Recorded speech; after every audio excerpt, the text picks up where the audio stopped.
সরকারের মধ্য থেকে আপনি যে কথা বলছেন দুই রকমের বক্তব্য আসছে। এই যে যখন মব নিয়ে খুব আলোচনা হচ্ছিল তখন কিন্তু সরকারের পক্ষ থেকেই কিন্তু বারবার মব সন্ত্রাসের বিরুদ্ধে কিন্তু হুঁশিয়ারি উচ্চারণ করা হচ্ছিল, আপনার মনে থাকবে। এবং বলা হচ্ছে এবং কঠোর হস্তে দমন করা হবে এবং কাউকে এটা অ্যালাউ করা হবে না কেউ যদি মব করতে চায়। এবং অনেকগুলি মব হয়েছে কিন্তু এগুলো আপনি জানেন যে, এবং এইসব মব করার ক্ষেত্রে তখন সরকারের যে ভূমিকা, তখন স্বরাষ্ট্র উপদেষ্টার যে বক্তব্য এবং অন্যান্য উপদেষ্টাদের বক্তব্য আমরা দেখেছি যে টোটালি ওইটার বিরুদ্ধে, এবং তাদেরকে কঠোর হস্তে দমন করা হবে যেই হোক না কেন, যেই দলেরই হোক, এভাবে বলা হয়েছে। আবার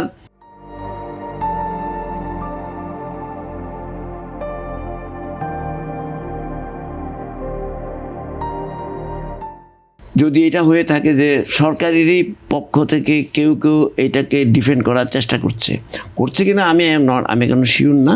এই কারণ এটা কার্যক্রমে প্রমাণিত হবে। কারণ আসলে এগুলো হলো মানে কন্ট্রাডিক্টরি কথাটা হচ্ছে যে মবটা কি, মবটা হচ্ছে যে এটা তো যাই হোক, এটা লম্বা আলোচনা, আমি লম্বা আলোচনা যেতে চাই না। আমার কথাটা হচ্ছে আপনি এই আগামী কয়েকদিন পরে যে নির্বাচনটা হতে যাচ্ছে সেটা আপনি মব নাম দেন, সন্ত্রাসী গ্রুপ হিসেবে নাম দেন, যে কোনো নামেই হোক না কেন, এখানে যদি সহিংস হয়ে উঠে, মব না দিয়ে অন্য কোনোভাবে তো আপনার সহিংস হয়ে উঠতে পারে, সেটা কি আপনি মব বলবেন কি না? এগুলো তো নানা ধরনের এক একজন এক একভাবে দেখবে, এটা তো একটা টার্মিনোলজি হিসেবে ব্যবহৃত হয়।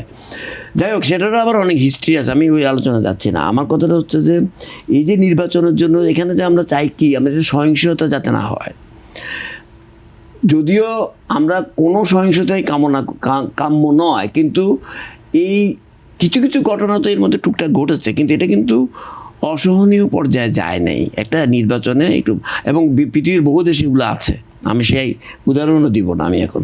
কিন্তু এটা যাতে একটা সহনীয় পর্যায়ে থাকে, এটা যাতে খুব একটা এমন ভায়োলেন্স না হয়, এমন ভায়োলেন্ট ফর্মে না হয় যে নির্বাচনটা প্রশ্নবিদ্ধ হয়ে যাবে, তাহলে যেটা পররাষ্ট্র উপদেষ্টা বলছেন এটা কিন্তু খুবই কথাটা কিন্তু ঠিক হইল না। কিন্তু আপনি যখন বলেন সরকারের থেকে যে আগামী নির্বাচনে হতে পারে, আপনি এটা কেন বলবেন? আপনি বলবেন যে হওয়ার আশঙ্কা রয়েছে, এক্ষেত্রে সরকার এই পদক্ষেপ নিয়েছে, এভাবে বলতে হবে তো কথাটা। কারণ সরকারের, আপনি যেটা আমাকে প্রশ্ন করেছেন যে সরকারের দায়িত্ব, অবশ্যই সরকারের দায়িত্ব, বহুলাংশ তো সরকারের দায়িত্বই, কিন্তু আবার অ্যাট দ্য সেম টাইম এটাও সত্য কথা, এই সরকারের যদিও বলে যে এই সরকারের, অনেকে বলে যে এটা একটা রাজনৈতিক চরিত্র আছে, ডেফিনেটলি এটা রাজনৈতিক চরিত্র আছে, কিন্তু দল তো নাই।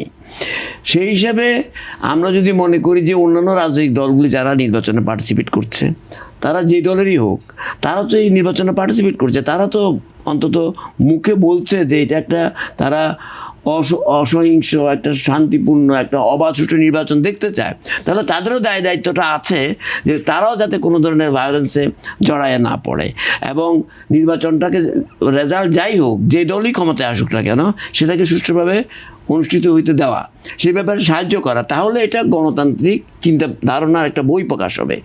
না করে যদি নিজেই যদি সন্ত্রাসে জড়ায় পড়ে, কেউ যদি মনে করে যে আমি এখন হেরে যাচ্ছি, এখন আমি সহিংসতায় চলে গেলাম, তো মবের কথা বলে আপনি রাজনৈতিক দলগুলোর কেউ যদি এই ঘটনা ঘটায়, সেটাকে আপনি কি বলবেন?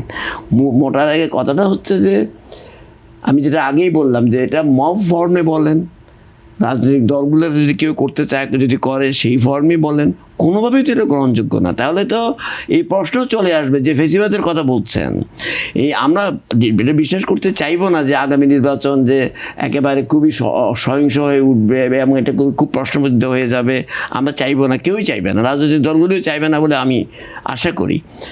তাহলে খুব বেশি খারাপ হয়ে গেলে, আমরা চাই না, তাহলে তো যিনি পালিয়ে গেছেন যে শেখ হাসিনা স্বৈরাচার যে ফ্যাসিস্ট যা বলা হচ্ছে, তিনি তো তাহলে 2 দিন পরে আবার অডিও প্রকাশ করবেন যে যেই নির্বাচনটা যদি ভালো নির্বাচন না হয়, তাহলে তার হাতে তো একটা হ্যান্ডেল তুলে দেওয়া হবে, যে তাহলে এত কিছুর পরে তাহলে এই ধরনের নির্বাচন হইলো, তাহলে কী নির্বাচন হইলো, এই ধরনের কথা তো আসতে পারে।